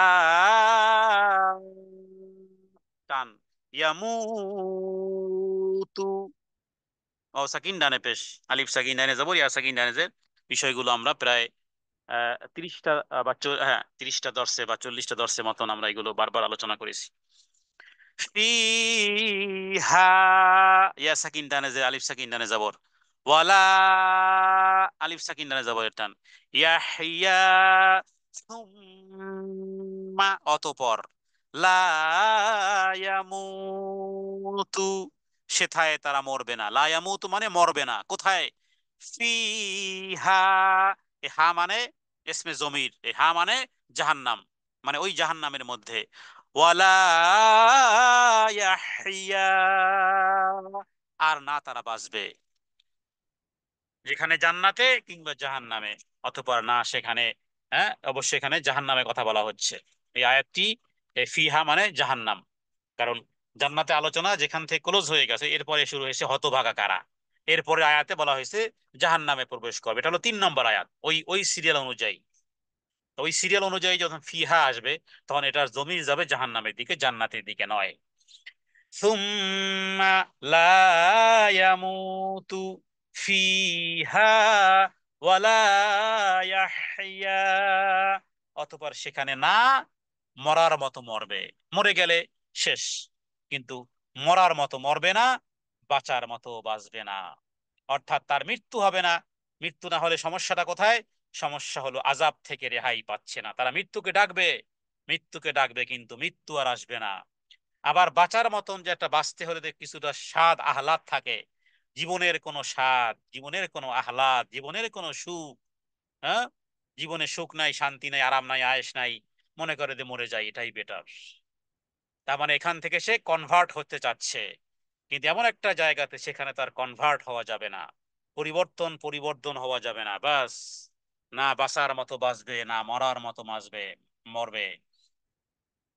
রাসূলুল্লাহ সাল্লাল্লাহু আলাইহি সাল্লাম বলেছেন, আর যারা জাহান্নামী তারা সেখানে মরবেও না, বাঁচবেও না। তবে এমন কিছু লোক হবে যারা গুনাহ করেছিল কিন্তু ঈমান ছিল, ঈমানদার ছিল। ঈমানদারদেরকে আল্লাহ তাআলা একটা পর্যায়ে তাদেরকে পরিবর্তন করবেন। ঈমানদাররা দীর্ঘদিন আগুনে জ্বলতে জ্বলতে জ্বলতে জ্বলতে একটা সময় আল্লাহ তাআলা চামড়া পরিবর্তন করাটা বন্ধ করে দিবেন। তার মানে কোনো জায়গা যদি আগুনে পুড়ে, তখন দেখবেন যে সেখানে রক্তের সঞ্চালন যদি সেখানে না থাকে, তাহলে সেখানে কিন্তু মানে স্নায়ুর যেই ত্বকের যেই ক্ষমতা, ত্বকে যেই ক্ষমতাটা গ্রহণ করে সেটা যখন রহিত হয়ে যায়, তখন সেটা আপনাকে সেইখানে আপনি আগুন আগুন দেন, চিমটি দেন, কোনো ব্যথা অনুভব হবে না। কারণ সেখানে রক্ত প্রবাহিত নয়। চুল কাটলে আমরা ব্যথা পাই না, আবার কোনো কোনো মরা চামড়া আমরা টেনে ফেলি, ব্যথা পাই না। কোনো জায়গা যদি আগুনে পুড়ে যায় তখন সেই জায়গাটা রহিত হয়ে যায়। রহিত হয়ে গেলে সেখানে আর আগুনের তেজ লাগে না। এই কারণে একজন চর্ম বিজ্ঞানী কোরআনুল কারীমের একটা আয়াত পড়ে মুসলমান হয়েছিল। কারণ আল্লাহ তাআলা সেই আয়াতে বলেছেন, কুল্লামা নাযিজাত জুলুদুহুম বাদদালনাহুম জুলুদান গায়রাহা লিয়াযুকুল আযাব। সূরা নিসার আয়াতে বলা হয়েছে যে জাহান্নামের আগুনে যখন ফেলা হবে, আগুনের তেজস্ক্রিয়তা তাদেরকে কয়লা করে ফেলবে। এরপরে কয়লা করলে চিকিৎসা বিজ্ঞান বলে যে কয়লা যদি হয়ে যায় কোনো মানুষ, তাহলে কিন্তু তার আগুন আর কাজে লাগবে না, আগুনের তেজস্ক্রিয়তা তার আর পৌঁছবে না। কিন্তু সমস্যাটা হলো তখন আল্লাহ তাআলা ওখানে বলেছেন যে নাদিজাত জুলুদুহুম, তোমাদের চামড়াকে, হ্যাঁ, তোমাদের এই চামড়াকে আমি পরিবর্তন করে দেব। হাদিস থেকে জানা যায় যে 70 বার তাদের দৈনন্দিন 70 বার বা 70,000 বার তাদের চামড়াকে পরিবর্তন করে দেওয়া হবে। কেন করবেন সেটা আবার আল্লাহ উল্লেখ করে দিয়েছে। মানে চিকিৎসা বিজ্ঞানের গবেষণার 1000 বছর গবেষণা করে যে জিনিসটাকে তারা বের করবে সমান সমান এটা আল্লাহ ওটাই বলেছেন। কেন চামড়া পরিবর্তন করব? এই কারণে, যাতে করে লিয়াযুকুল আযাব। কোরআন সত্যি যে কি বিজ্ঞানময়! গোটা পৃথিবীর বিজ্ঞান এতিমের মতন, হ্যাঁ, তাদের মুখে ছাই ছাই পড়বে যদি কোরআনুল কারীমের গবেষণা, তার 1000 বছর বসে যে গবেষণা করবে, কোরআন সেটা এ- 1 সেকেন্ডে বলে দিয়েছে সেই সময়কালে। লিয়াযুকুল আযাব, আল্লাহ বলেন চামড়া পরিবর্তন করব যাতে করে জাহান্নামের শাস্তি ভোগ করতে পারো। হ্যাঁ, তো চিকিৎসা বিজ্ঞান, চর্ম বিজ্ঞানী তারা দেখেছে যে ঘটনা তো তাহলে এটাই। তাহলে এটা কোরআন, এইটা তো তাদের গবেষণা দেখা গেল যে তাই। তো এই কারণে যে কথা বলতেছিলাম, যে একটা সময় আসবে কিছু মুমিন ব্যক্তিদের চামড়া পরিবর্তন আল্লাহ করবেন না, বরং তাদের কি হবে, তাদের শরীরটা কয়লা হয়ে আছে। কিছু মুমিনকে আল্লাহ এভাবে করবেন যে কয়লায় পরিণত করবেন। মানে জাহান্নামের আগুন শাস্তি ভোগ করতে করতে যতদিন আল্লাহ চাইবেন। আর কয়লা হয়ে গেলে তো এবার তার জন্য শাস্তি, আগুনের তেজস্ক্রিয়তা তার শরীরে রাখতেছে না, কারণ চামড়া পরিবর্তন হচ্ছে না। তো এরপরে কি করা হবে, কয়লায় পরিণত হয়ে গেলে তাদের জন্য, হ্যাঁ, তাদের জন্য এক ধরনের সুপারিশ। সেটা আল্লাহর সুপারিশ হতে পারে, অথবা সুপারিশের ব্যাখ্যায় হাদিস থেকে পাওয়া যায় যে কখনো কখনো আল্লাহ তাআলাও, সবার সুপারিশ শেষ হওয়ার পর আল্লাহ তাআলা নিজেই কিছু ব্যক্তিদেরকে উঠিয়ে আনবেন। এরপরে কি করা হবে, এই যে এই যে কয়লা কয়লা হয়ে গেল, তাদের টুকরো টুকরো অবস্থায়, টুকরো টুকরো অবস্থায় এসে জান্নাতের নালা সমূহে তাদেরকে রাখা হবে। যেটাকে হায়াত, হ্যাঁ, যেটাকে আবে হায়াত নামে একটা কথা আছে, যদিও এই শব্দটি ওইভাবে হাদিসে এক্স্যাক্টলি ভিন্ন শব্দে আছে। তো সেখানে জান্নাতের নালা সমূহে রাখা হবে। এরপরে জান্নাতীদেরকে বলা হবে যে তোমরা এদেরকে সিক্ত করো, মানে পানি ঢালো। তো এরপরে তারা সেই বন্যায় ভেসে আসা বীজের মতন তারা আবার নূতন করে, এবার ওই যে কয়লাওয়ালা যেই দেহ ছিল, এটা একেবারে, ধুয়ে মুছে পরিষ্কার পরিচ্ছন্ন হৃদয়, চামড়া, চেহারা সব কিছু একেবারে নূতন করে, যেভাবে করে বীজের মতন নূতন করে উৎপন্ন হবে। কারণ এখন সে ফিটফাট হবে কোথায়, জান্নাতে যাওয়ার জন্য। কিন্তু কাফেরদের ক্ষেত্রে যেহেতু এই সুযোগটা নেই, অতএব তারা বাঁচবেও না, মরবেও না। আযাব থেকে মুক্তি পাওয়ার কোনো রাস্তা নেই। কিন্তু ঈমানদারদের ব্যাপারটি একটু ভিন্ন। তারা জাহান্নামে গেলেও সেখানে তাদের গুনাহ পরিমাণ শাস্তি ভোগ করার পরে তাদের সাময়িক কিছুটা মৃত্যু হবে। তার মানে এই মৃত্যু আসলে মৃত্যু নয়, বরং তারা শাস্তি থেকে মুক্তি পাবে, এরপরে সুপারিশের মাধ্যমে তারা বেরিয়ে আসবে। তাহলে এখানে এই সুম্মা লা ইয়ামুতু ফিহা ওয়ালা ইয়াহইয়া, এটি জাহান্নামীদের জন্য, এটি জাহান্নামীদের জন্য। মুমিন ব্যক্তিকে ইমান ইমান যদি থাকে, তাহলে আল্লাহ তাআলা তার কোনো একদিন মুক্তির ব্যবস্থা করবেন। অথচ অথচ জাহান্নামীরা তারা বারবার বলতে থাকবে, হ্যাঁ, জাহান্নামীদের দারোগা মালেক, জাহান্নামের দারোগার নাম কি? মালেক। তারা বলবে, অনাদাও, তারা ডাকতে থাকবে, ইয়া মালিকু লিয়াকদি আলাইনা রব্বুক, এতটুকু বলবে, ইয়া মালিক, হে জাহান্নামের দারোগা, চিৎকার করে জাহান্নামীরা চিৎকার করতে থাকবে। চিৎকারের পর চিৎকার, কি বিভৎস, কি বিভৎস অবস্থা। যদিও একটা একটা ভয়েস সোশ্যাল মিডিয়াতে, ইউটিউবে বহু আগে ভাইরাল হয়ে আছে। কেউ কেউ কোন কোন আলেম এটাকে বলেছেন যে রাশিয়ান কোন এক গবেষক, তারা অনেক নিচে গিয়েছিল, একটা আওয়াজ শুনতে পেয়েছে, রেকর্ডিং। সেখানে মনে হচ্ছে যে অনেক মানুষ চিৎকার করছে। এই সমস্ত বিষয়গুলোকে আমরা সত্য বা মিথ্যা উভয়ের ক্ষেত্রে আমরা কোয়াইট থাকাটা ভালো। সত্যও হতে পারে, মিথ্যাও হতে পারে। লা নুসাদ্দিকু ওয়া লা নুকাযযিবু, একেবারে ঝগড়ার মতো বাজিয়ে দিব না এটা মিথ্যা, এটা ফাউল, আপনার কাছে কোনো দলিল আছে? আবার আপনি একেবারে লড়বেন না, এটা জাহান্নামের আওয়াজই রেকর্ড করা হয়েছে, কোনো দলিল আছে? অযথা ফাও ফাও ব্রেনকে খাটানোর কোনো দরকার নেই। বরং রসুল, আমরা হাদিস থেকে শিক্ষা পাই, নবীজির সাহাবায়ে কেরাম বলেছিল যে আমরা যখন অলিগলি থেকে আপনার কাছে আসি, তখন ইহুদিরা তাদের কিতাবগুলো খুলে বলে, আসো আসো দেখো, আমরা দেখো আমাদের আমাদের ধর্মগ্রন্থে কি কি আছে। তখন সাহাবায়ে কেরাম বলেছে, ইয়া রাসূলুল্লাহ, যেহেতু সেটা ধর্মগ্রন্থ এবং এটাও জানি যে তারা বিকৃতি করেছে, কিন্তু বিকৃতি করার পর হতে পারে যেই লাইন বা যেই মেসরা, যেই পংক্তি বলেছে সেটা হতে পারে সত্য, তো আমরা কি করব? নবীজি শিক্ষা দিয়েছেন, বলবে লা নুসাদ্দিকু ওয়া লা নুকাযযিবু, সত্য বলি না, কারণ তোমরা যেহেতু পরিবর্তন করেছো। নুকাযযিবু, মিথ্যাও বলি না, হতে পারে সেটা, সেই প্যারাটা তোমরা অবিকৃত থাকতেও পারে, কারণ মিক্স হয়ে গেছে, ককটেল হয়ে আছে যেহেতু তোমাদের ধর্মগ্রন্থ। তাহলে এই যে একটা উদাহরণ আমি আনলাম যে ভিডিওতে, একটা ভিডিও এরকম, সরি, একটা অডিও আছে যে কোন এক দেশের তারা মাটির কূপ খনন করতে করতে করতে করতে করতে অনেক তলদেশে গেছে, এরপরে এরপর আর যেতে পারতেছে না, প্রচন্ড সেখানে গরম, এবং সেখানে এক ধরনের মানুষের, নারী আর পুরুষের সমস্বরে চিৎকার। যদিও সে অডিওটা আমি শুনেছি আরো প্রায় 8-10 বছর আগে। তো সেটাকে কেউ কেন্দ্র করে যদি সোশ্যাল মিডিয়াতে জাহান্নামের আওয়াজ শোনা যাচ্ছে, তোমার কাছে দলিল আছে কোনো?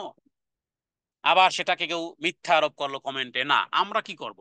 ওয়ালা নুসাদ্দিকু ওয়ালা নুকাযযিবু। তবে শিক্ষণীয় গ্রহণ করার জন্য যদি কোরআন সুন্নাহর সাথে সাংঘর্ষিক না হয়, সেখানে এরকমই শোনা যাচ্ছে যে অনেক নারী আর পুরুষের আত্মচিৎকার। তো যেহেতু যেহেতু ঘটনা ঘটবে, ঘটনা ঘটবে, আল্লাহ তাআলা সূরা মুমিনুনের মধ্যে এইভাবে বলেছেন যে তারা বলবে, ইয়া মালিক, আত্মচিৎকার। জাহান্নামীরা অনাদাও, মানে বহু বচন, বহু বচন, জাহান্নামী নারী আর পুরুষ জাহান্নামে ঘুরপাক খাচ্ছে, হ্যাঁ, তাওয়ার ভিতরে, চুল্লির ভিতরে, আর বলতেছে, ইয়া মালিকু, হে মালিক, হে দারোগা মালিক, হে জাহান্নামে দারোগা মালিক, লিয়াকতি আলাইনা রব্বুক, তুমি একটু রবের কাছে বলো না যে আমাদের জন্য একটা ফায়সালা করে দিতে। ফায়সালা কি? যেন আমরা মরে যাই, নিঃস্ব হয়ে যাই, ধ্বংস হয়ে যাই, কোনো কিছু যেন বাকি আর না থাকে। লিয়াকদি আলাইনা, প্লিজ, হ্যাঁ, মানে ভঙ্গিমাটা এরকমের যে একটু একটু একটু বলো না, একটু রিকোয়েস্ট করো না যে আমাদের আমাদের জন্য একটা একটা শেষ করে ফেলে, আমাদের জন্য একটা, হ্যাঁ, কিছু একটা মৃত্যু ঘটিয়ে দেয়, মৃত্যু ঘটিয়ে দিক, শাস্তি তো দিলেন, এবার যেন মৃত্যু ঘটিয়ে দেন। এবার জাহান্নামের দারোগা কি বলতেছেন দেখুন, অলা, জাহান্নামের দারোগা বলতেছে, চুপ, ইন্নাকুম মাকিসুন, এখানেই পড়ে থাকো, এখানেই পড়ে থাকো। অন্যত্র জাহান্নামীরা বলতেছে, লা ইউকদা আলাইহিম ফায়ামুতু ওয়ালা ইউখাফফাফু আনহুম মিন আযাবিহা, তাদেরকে মৃত্যু ঘটানো হবে না, তাদের আযাবও হালকা করা হবে না। এরপরে প্রথম বলবে যে একটু একটু আযাবকে কম করা যায় কিনা, হে মালিক, একটু আযাবকে কম করো, কম করো। না, বিপরীতে দেখুন তাওহীদবাদীদের, হ্যাঁ, জান্নাতের নহর, নহরে নিক্ষেপ করার মাধ্যমে জান্নাতীরা তাদের উপরে পানি ঢালবে, সজীব শস্য দানা, স্রোতবাহিত আবর্জনার উপরে অঙ্কুরিত উদ্গত, যেভাবে করে, হ্যাঁ, পরিপুষ্ট একটা বিষয় সামনে উপস্থাপন হয়, ঠিক এরা জাহান্নামে হাজার লক্ষ বছর পুরলেও এবার সজীব সতেজ হয়ে, জান্নাতের জন্য ফিটফাট হয়ে, হ্যাঁ, ভিতরের গালাজাত, হৃদয়ের গালাজাত, বাহিরের বাহিরের সবকিছু সব আল্লাহ তাআলা ধুয়ে মুছে পরিষ্কার পরিচ্ছন্ন করে তারা এরপরে জান্নাতে প্রবেশ করাবে। তাহলে পিটান খেয়ে মার খেয়ে সোজা হওয়া ভালো, নাকি দুনিয়ার জীবদ্দশায় পবিত্র হওয়া ভালো? এবার আল্লাহ তাআলা ওই মারপিট দিয়ে এইভাবে করে টেনে হেসড়ে পরে শাস্তি ভোগ করে আল্লাহ চান না। আল্লাহ চান কি? এই যে 14 নম্বর আয়াত, কদ আফলাহা মান তাযাক্কা, কদ আফলাহা মান তাযাক্কা। কদ, ওই যে বলেছিলাম না যে খুব সার্টেনলি, খুব তাড়াতাড়ি, নিশ্চয়ই খুব তাড়াতাড়ি, আফলাহা সাফল্য তো তারা পেয়ে গেছে, ও মরলেই জান্নাতুল ফেরদাউস। কারা? কারা মরলেই জান্নাত? মান তাযাক্কা, যে আত্মশুদ্ধি অর্জন করেছে। এই জন্য একটা কেচ্ছা ঘটনা মনে পড়লো, যে সাপ আর ব্যাং নাকি দোস্ত ছিল। তো ব্যাং বলল যে দোস্ত সব ভালো লাগে তোর, বাঁকা বাঁকা হয়ে চলো সেটা ভালো লাগে না। কয়, কি এত বড় কথা তোর, ছোট মুখে বড় কথা, আমি তোরে খাবো। এরপরে গল্প হোক, তারপর শিক্ষণীয় বিষয় আছে। বললো ঠিক আছে খাবি। এবার ব্যাঙ তো লাফ দিয়ে পুকুরে পড়েছে, আর সাপ গোস্সা হয়ে রাগের মাথায় পুকুরে সে ঘুরতেছে ব্যাঙকে ধরার জন্য। দুপুরবেলা যাচ্ছে লাঠি নিয়ে কিষান, বলতেছে সাপ এই এই পুকুরের মধ্যে। এবার ওই কিষানের হাতে যে বাঁশের লাঠি, ওটা দিয়ে এই সাপটাকে একেবারে মেরে ভালো করে মাথা ছেঁচে ভেঙ্গে একবারে রোডের মধ্যে সোজা, একেবারে রোডের মধ্যে উত্তপ্ত গরমের মধ্যে সোজা করে রেখেছে। এরপরে ওই ব্যাং এসেছে, বন্ধু তোরে তো আগেই বলছিলাম সোজা হইতে, তখন সোজা হও না, এবার মাথা ভেঙ্গেছে, এবার শেষ হয়েছে, এবার তুমি সোজা হয়েছো। সাপ মরলে সোজা, মরার আগে সোজা হয় না। তো কদ আফলাহা মান তাযাক্কা, পরিশুদ্ধ, শিরক বেদাত এগুলো বাদ দিতে হবে, ঈমান আনতে হবে, অসৎ আচার আচরণ ত্যাগ করতে হবে, অসৎ কাজ ত্যাগ করতে হবে। তাজাক্কা মানে সব জিনিসে যাকাত। হ্যাঁ, তাজাক্কা মানে পবিত্রতা। যেমন ধন সম্পদের যাকাত দিতে হবে, আল্লাহ তাআলা যে ফরজ বিধানগুলো দিয়েছেন সেগুলো দিতে হবে। ইমানের চরিত্রগত আত্মশুদ্ধি অর্জন করতে হবে। তার মানে আমাদের আর্থিক, আমাদের শারীরিক, আমাদের মানসিক, আমাদের যাবতীয় সব বিষয় পরিশুদ্ধ হতে হবে। এটাই হলো কদ আফলাহা মান তাযাক্কা, নিশ্চয়ই সে সাফল্য লাভ করবে যে নিজেকে পরিশুদ্ধ করেছে, নিজের আত্মাকে নোংরা আচরণ থেকে এবং অন্তরকে শিরক আর পাপাচারের পঙ্কিলতা থেকে যে পবিত্র করবে, সে সফল কাম হয়ে গেছে। নিশ্চয়ই সেই ব্যক্তি যে নিজ উদ্দেশ্যে সফলতা অর্জন করেছে, যে শিরক এবং পাপাচার থেকে পবিত্রতা লাভ করেছে। আল্লাহ তাআলা যেন আমাদেরকে ওই পবিত্র, ওই পবিত্রতা, ওই আত্মশুদ্ধি অর্জন করার তৌফিক দান করেন। আল্লাহ তাআলা যা এই 14 নম্বর আয়াতে যা দাবি করেছেন, কদ আফলাহা মানে সফল কাম ও হয়ে গেছে, আল্লাহর দফতরে ওর সফল কাম সার্টিফিকেট এসে গেছে। সাহাবায়ে কেরামের জান্নাতের সার্টিফিকেট দুনিয়া থেকেই পেয়েছিল। বদরের সাহাবীরা পেয়েছিল অকুল্লান ওয়া আদাল্লাহুল হুসনান, সবাই জান্নাতের ওয়াদা পেয়েছে। আবার কেউ কেউ আলাদা করেও স্পেশাল পেয়েছে, আশারায়ে মুবাশশারা, যারা জান্নাতের জান্নাতের সার্টিফিকেট যারা পেয়েছিল। আবু বকর ফিল জান্নাহ, ওমর ফিল জান্নাহ, ওসমান ফিল জান্নাহ, আলী ফিল জান্নাহ, তালহা বিল জান্নাহ, জুবাইর ফিল জান্নাহ, সাদ বিন ওয়াক্কাস। এভাবে করে রাসূলুল্লাহ সাল্লাল্লাহু আলাইহি ওয়াসাল্লাম কোন একবার 10 জন সাহাবীর নাম নিয়েছিলেন। বাকি কিয়ামত আগ মুহূর্ত পর্যন্ত আল্লাহ তাআলা ওয়াদা করেছেন, যারা আল্লাহকে স্মরণে রাখবে। সূরা আহজাবের মধ্যে একটা আয়াতে প্রায় 10টা মানে 10টা ডায়মন্ড, যেমন ইন্নাল মুসলিমিনা মুসলিমাতে, মুমিনিনা মুমিনাতে, কানিতিনা কানিতাতে, সাদিকিনা সাদিকাতে, সাবিরিনা সাবিরাতে, খাশিঈনা খাশিআতে। 22 নম্বর পারার প্রথম পৃষ্ঠা পড়তেছি। 22 নম্বর পারার প্রথম পেজের একটা আয়াতে আল্লাহ তাআলা নারী পুরুষ, নারী পুরুষ, মুসলিমাত মুসলিম মুমিন মুমিনাত, মুমিন পুরুষ মুমিন নারী, বিনয়ী নারী বিনয়ী পুরুষ। তো কানিতিন কানিতাত, সাদিকিন সত্যবাদিনী পুরুষ সত্যবাদিনী নারী। তো আল্লাহ তাআলা সেখানে যে কথাগুলো বলেছেন, সবার শেষের আয়াত হলো ওয়াজ্জাকিরিন আল্লাহ কাসীরান ওয়াজ্জাকিরাত। আল্লাহ তাআলাকে 24 আওয়ার স্মরণকারিণী পুরুষ, স্মরণকারী পুরুষ আর স্মরণকারিণী নারী। আ'আদ্দাল্লাহু লাহুম মাগফিরাতান ওয়া আজরান আযীমা। আল্লাহ তাআলা চুক্তি করেছেন, ওয়াদা করেছেন, আল্লাহর ওয়াদা তিনি ভঙ্গ করবেন না। আল্লাহ তাআলা এদের জন্য ওয়াদা করেছেন, আ'আদ্দাল্লাহ লাহুম মাগফিরাতান, সব ক্ষমা করে দেব, ওয়া আজরান, প্রতিদান দেব, আজরান আযীমা, আল্লাহ তাআলা শান মোতাবেক আল্লাহ তাআলা প্রতিদান ধন্য করবেন। সুতরাং দৌড়ানোর জায়গা এখানেই। মরার পরে আর দৌড় দিয়ে লাভ নেই, মরার পরে আর কোরআনুল কারীম পড়িও লাভ নাই, মরার পরে আর কি করতে পারবেন? কারণ তার আমল তো বন্ধ হয়ে আছে। গরু জবেহ করতে পারবেন, লক্ষ মানুষকে খাওয়াতে পারবেন, ওখানেই শেষ। পৌঁছানোর জন্য সুনির্দিষ্ট কোড নম্বর লাগে, সুনির্দিষ্ট নেটওয়ার্ক লাগে। হ্যাঁ, বাড়ির পাশে মা শুয়ে আছে, সেখানে যা খুশি তাই পাঠানো যায় না। পরিশুদ্ধতা জীবনের, জীবনের জন্য পরিশুদ্ধতা, এই জীবন থাকতে পরিশুদ্ধতা, জীবনের পরে, জীবন থাকতে নারীর পর্দা, মরার পরে তো 5খানা কাপড় নারীকে দেয়। যে নারী, যে নারী জীবনে পর্দা করে নাই, তাকে মারা, তাকে তার মৃত্যুর পরেও, হ্যাঁ, মুসলমানের গোরস্থানে তাকে কবরে রাখে এবং 5খানা কাপড় তার চুল ঢাকে, তার দেহ ঢাকে, তার পা ঢাকে, সব ঢাকে। হতে পারে জীবদ্দশায় তার পুরাই উদালা ছিল। তাহলে এই উদালা আর ঢাকা এই দুনিয়াতেই করতে হবে। মৃত্যুর পরে যদি, কথার কথা, মৃত্যুর পরে যদি আপনাকে কেউ কাফন দাফন জানাজা, আপনার আপনার কাফনের কাফন যদি পরিপূর্ণভাবে কেউ দিতে নাও পারে, কোনো অসুবিধা নেই।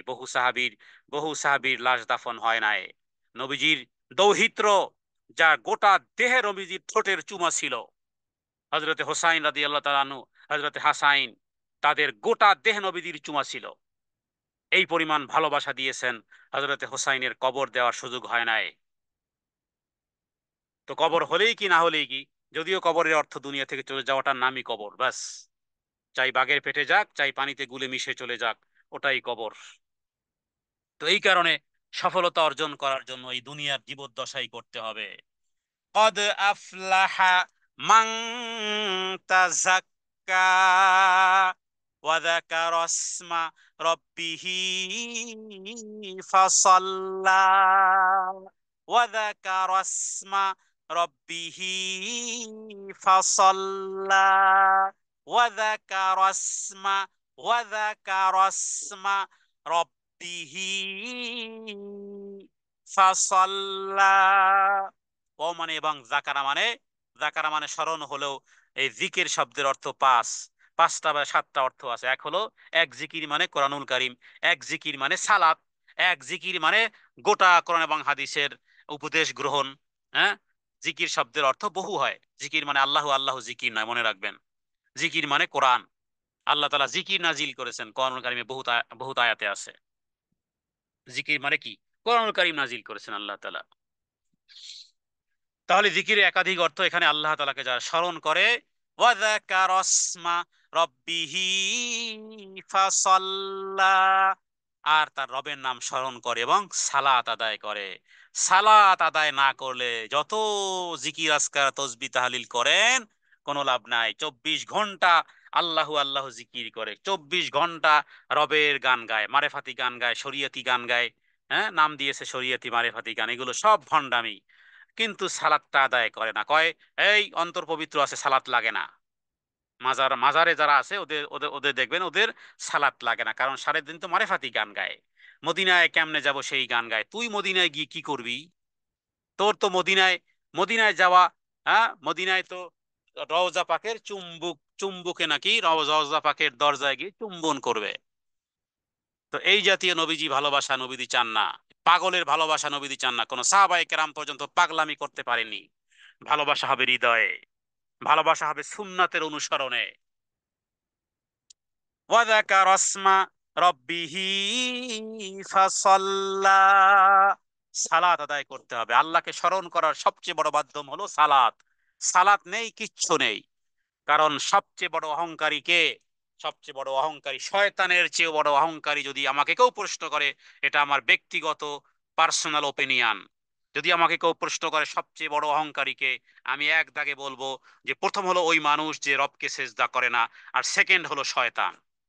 কারণ শয়তান শুধু একটা আদেশকে অমান্য করেছে। আর তোমার জীবন আছে, স্টিল স্টিল লাইফ আছে। 5 বার বলা হচ্ছে হাইয়া আলাস সালাহ, হাইয়া আলাস সালাহ, 5 বার বলা হচ্ছে। তুমি সেখানে তোমার মাথাকে অবনত করতেছো না, তার মানে তোমার চেয়ে বড় অহংকারী আল্লাহর আকাশের নিচে আর জমিনের উপরে একটাও নাই। তোমার পরের সিরিয়াল শয়তানের। তার মানে বড় অহংকারী তুমি, যে ব্যক্তি সালাত আদায় করে না। পূর্বের সালাফগণ বলেছেন, যে ব্যক্তি সালাত আদায় করে না ওকে টাকা পয়সা ধার দিবেন না। কোন নারী টাকা পয়সা ধার দিবেন না, কোন পুরুষ টাকা পয়সা ধার দিবেন না, যদি না জানেন যে সালাত আদায় করে না। কেন? এই কারণে যে সে আল্লাহর হকই আদায় করে না। আপনার হক কিভাবে আদায় করবে? বেনামাজির সাথে ব্যবসা বাণিজ্য করবেন, শেষ। বেনামাজিকে টাকা পয়সা ধার দিবেন না। কেন দিবেন না? সে আল্লাহর হক আদায় করে না। আপনার হক কিভাবে আদায় করবে? এই কথাটি আমার ব্যক্তিগত ওপিনিয়ন না, বরং এই কথাটি পাওয়া যায় আব্দুল কাদের জিলানী সম্পর্কে, যিনি একজন মুহাদ্দিস ছিলেন। ভণ্ডরা যাকে বড় পীর বানিয়েছে, তিনি কখনো বলেন না আমি বড় পীর। এরপরে বাল তুসিরুনাল হায়াতাদ দুনিয়া, বাল তুসিরুনাল হায়াতাদ দুনিয়া। বাল মানে বরং, তুসিরুনা তোমরা, তোমরা প্রাধান্য দাও। কিকে দাও? হায়াতি দুনিয়া, দুনিয়ার জীবনকে তোমরা প্রাধান্য দাও, পার্থিব জীবনকে অগ্রাধিকার দাও। এই কারণেই সব প্যাচগোছ লেগে আছে। সৌভাগ্য আর দুর্ভাগ্যর পিছনে যে কারণ, যেই বীজ, যেই ম্যাটার, যেই রিজন, সেটা হলো দুনিয়ার জীবনকে তোমরা অগ্রাধিকার দাও। এই কারণেই দুনিয়ার জীবনকে পরকালের জীবনের উপরে তোমরা প্রাধান্য দাও। অথচ উভয়ের মধ্যে আছে ঢের তফাৎ। এবার শোনো তফাৎটা কি। আল্লাহ তাআলা লোভনীয় অফার দিয়েছেন। কি সেটা? ওয়াল আখিরাতু খায়রুন ওয়া আবকা, ওয়াল আখিরাতু খায়রুন ওয়া আবকা। ওয়াল আখিরা মানে পরকাল, খাইর মানে উত্তম, ওয়া আবকা মানে যেটা বাকি থাকবে। কোনটা বাকি থাকবে? কোনটা শেষ হবে? দুনিয়া শেষ হবে, সব বিশ্বাস করি। পরকালটা যেহেতু চোখের নজরে নেই, এই কারণে বাকি জিনিসটাই নজরে আসে না। অথচ আল্লাহ বলতেছেন আখেরাতি উৎকৃষ্ট, আখেরাতি স্থায়ী, আখেরাত সর্বোত্তম। হ্যাঁ, উৎকৃষ্ট স্থায়িত্ব কোনটা? বাকি কোনটা থাকবে? পরকাল। নবীজি বলেছেন আখেরাতের তুলনায় দুনিয়া তো এমন, আখেরাতের তুলনায় একটা উদাহরণ, মাত্র একটা এক্সাম্পল গ্রহণ করেন, তাহলে আয়াতের তাফসীর বুঝে আসবে। আল্লাহ বলেছেন ওয়াল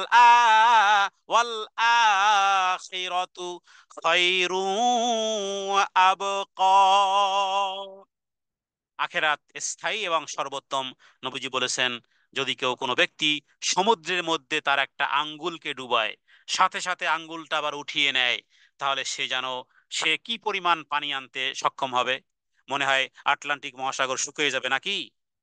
আপনি সমুদ্রে একটা আঙ্গুল, মাত্র একটা আঙ্গুল আপনি সমুদ্রে ডুবিয়েছেন, এরপরে সাথে সাথে আবার উঠিয়ে ফেলেন, আপনার এই আঙ্গুলের পানিতে মনে হয় আটলান্টিক মহাসাগর শুকিয়ে যাবে নাকি? কিছুই, সমুদ্র টেরই পাবে না।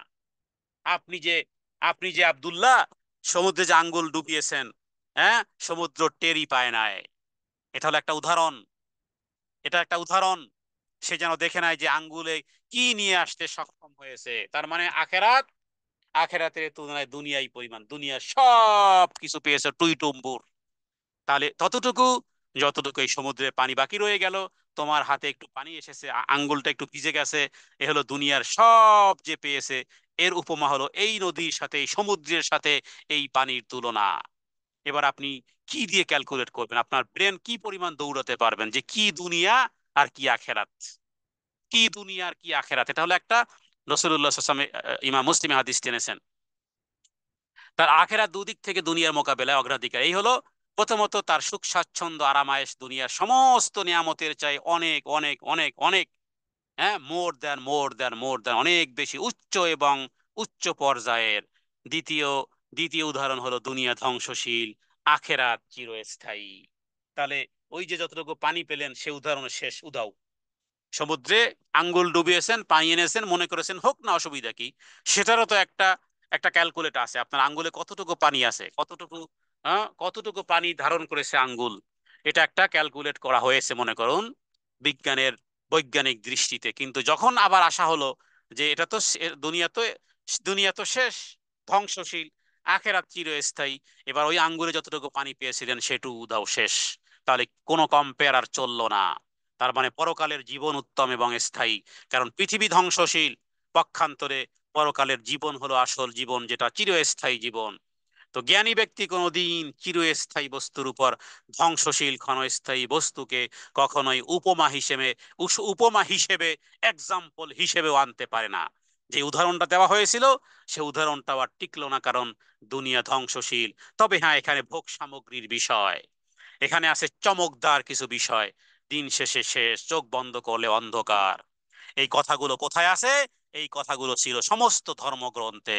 আল্লাহ সে কথাই বলেছেন, ইন্না হাযা লাফিস সুহুফিল উলা সুহুফি ইব্রাহিমা ওয়া মূসা। এতক্ষণ যে কথাগুলো বলা হলো, সমস্ত সহিফা সমূহ, সমস্ত নবীদের উপরে যে সমস্ত কিতাবাদি এসেছে, কোথাও কোথাও বলা হয় 204 খানা, আল্লাহ ভালো জানেন, এর বেশি একাধিক হতে পারে। অথবা বড় বড় গ্রন্থ সমূহ, যেমন জাব্বুর, যেমন ইনজিল, যেমন তাওরাত, যেমন কোরআন। কোরআনে তো সূরা আলার মধ্যে আছে, তাহলে এই কথা কোথায় আছে? জাব্বুরেও আছে। এই কথা আবার কোথায় আছে? তাওরাতেও আছে। এই কথা কোথায় আছে? ইনজিলেও আছে। এই কথা কোথায় আছে? এরপরে পূর্বের নবীর কাছে সহিফাতে আছে। এই কথা আবার কোথায় আছে? পূর্বের নবীর সহিফাতে আছে। এই কথা আবার কোথায় আছে? এর পূর্বের সহিফাতে আছে। বাইদা বাই আদম আলাইহিস সালাম পর্যন্ত ঠেকবে এই কথা। বিধায় রাসূলুল্লাহ সাল্লাল্লাহু আলাইহি সাল্লাম সূরা আলাকে মহব্বত করতেন। একটি হাদিস থেকে পাওয়া যায় নবীজি এই সূরাটিকে মহব্বত করতেন, ভালোবাসতেন। এই সূরাটিকে আমরাও ভালোবাসি, কারণ এখানে সংশোধনী সংশোধনী আছে, অসংশোধনীয় আছে। হ্যাঁ, সংশোধন কিভাবে হবে সেটাও আছে, সেই তথ্যও এখানে আছে। আর যারা সংশোধন না নিয়ে চলে যাবে, তাদের জন্য খারাপিও এখানে আছে। রসুল্লাহ সাল্লাল্লাহু আলাইহি ওয়াসাল্লাম তিনি এই সূরাটিকে ভালোবাসতেন। কোন কোন সাহাবীকে বলতেন যে এই সূরাটি পড়ার জন্য। এই সূরাটি মক্কার জীবনেই নাজিল হয়েছে, কারণ কোন কোন সাহাবী তারা মদিনাতে রসুল্লাহ সাল্লাল্লাহু আলাইহি ওয়াসাল্লাম যাওয়ার আগেই ওখানে কোন কোন সাহাবী পৌঁছে গিয়েছিলেন, তারা বলেছেন যে আমরা এই সূরাটা তো সেই মক্কার জীবনী মুখস্থ করে ফেলেছি। সূরা আলা যারা মুখস্থ করতে পারে, নাচ থেকে তাদের প্রতি অনুরোধ রইল, নবীজি যেই সূরাটিকে ভালোবাসতেন, যেই সূরাটি নবীজি যেই সূরাটি নবীজি জুমার সালাতের প্রথম রাকাতে পড়তেন, দ্বিতীয় রাকাতে সূরা গাশিয়া পড়তেন, নবীজি ঈদের ঈদের দিন সালাতের প্রথম রাকাতে পড়তেন সূরা আলা, দ্বিতীয় রাকাতে পড়তেন সূরাতুল গাশিয়া। নবীজি এই সূরাটিকে অনুরূপভাবে বেতের সালাতের প্রথম রাকাতেও পড়তেন। এই সূরাটিকে নবীজি ভালোবাসতেন। মক্কাতে সূরাটি অবতীর্ণ হয়েছিল। এই সূরাটির আয়াতের মধ্যে আছে, এই সূরাটির আয়াতের মধ্যে এমন কিছু কথা আছে যা ছিল সমস্ত নবীদের ধর্মগ্রন্থে সেই কথাগুলো, এবং ইব্রাহিম আলাইহিস সালাতু ওয়াস সালাম এবং মুসার গ্রন্থ সমূহেও, কারণ এটা খুব কাছাকাছি ছিল। ইব্রাহিম আলাইহিস সালামকে কেউ অস্বীকার করতো না, কাফের বলেন, মুশরিক বলেন, ইহুদি বলেন, নাসারা বলেন, খ্রিস্টান বলেন। হ্যাঁ, আমরা যেভাবে করে ইব্রাহিম আলাইহিস সালাতু ওয়াস সালামকে আমাদের মিল্লাতে আবিকুম ইব্রাহিম মনে করি, অনুরূপ ভাবে মা কানা ইব্রাহিমা ইয়াহুদিয়ান ওয়ালা নাসরানিয়ান ওয়ালাকিন কানা হানিফাম মুসলিমা, কারণ মক্কার মুশরিকরাও সম্পৃক্ত করত ইব্রাহিম আলাইহিস সালামকে। ইহুদিরা তাদের যেহেতু পিতামহ, হ্যাঁ, তাকেও, খ্রিস্টানেরা সবাই ইব্রাহিম আলাইহিস সালামকে এক বাক্যে মানে। আল্লাহ তাআলা বলতেছেন সবাই যখন ইব্রাহিমকে মানো, তো মা কানা ইব্রাহিম ইয়াহুদিয়ান, আরে ইব্রাহিম তো ইহুদি ছিল না, ওয়ালা নাসরানিয়ান, সে তো নাসারাও খ্রিস্টানও ছিল না, কি ছিল সে? ওয়ালাকিন কানা হানিফা মুসলিমান, মুসলিমান। রবের কাছে দোয়া করুন আল্লাহ যেন আমাদেরকে মুসলিম হিসেবে কবুল করে। হাদা মিন্নি ওয়াল ইলমু ইনদাল্লাহ, আল্লাহু আ'লামু বিস-সাওয়াব, ওয়া সাল্লাল্লাহু আলা সাইয়্যিদিনা মুহাম্মাদিন নবিয়্যিল উম্মি ওয়া আলিহি ওয়া সাল্লিম। আসসালামু আলাইকুম ওয়া রাহমাতুল্লাহি ওয়া বারাকাতুহু।